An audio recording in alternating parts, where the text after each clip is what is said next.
Ihabol din ng Senate Bicameral Conference Committee ang pagpapasa sa Anti-Money Laundering Act bago mag-adjourn ngayon ang sesyon ng Kongreso. Ito ay matapos ang mahabang debate sa naturang hakbangin na nag-aamyenda sa ilang probisyon ng nasabing batas. Ang ulat mula kay Aya Macalma.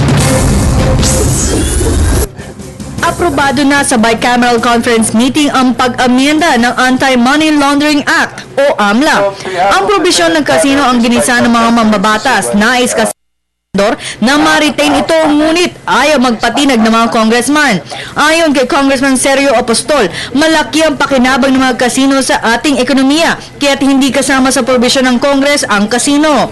We're trying to defend the economy of this country. And the casino really will help.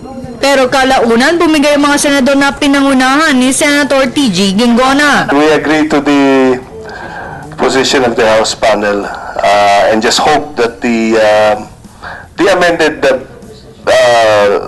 amendments are sufficient to comply with the requirements of the FATF. Para sa mga senador, nais nila na magkaroon ng casino provision kung saan obligado mag-report ang mga casino operators sa mga kahina-hinalang money laundering activity sa Anti-Money Laundering Council.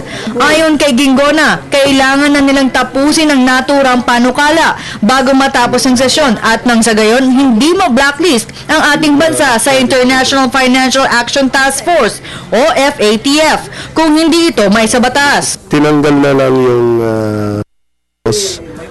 dahil nagkaroon ng deadlock at time is running out. Number one, time is running out, and therefore kung nagmatigas ang both panels, ang resulta niyan walang batas. Kung walang batas, that would be worse. We will really be blacklisted for sure.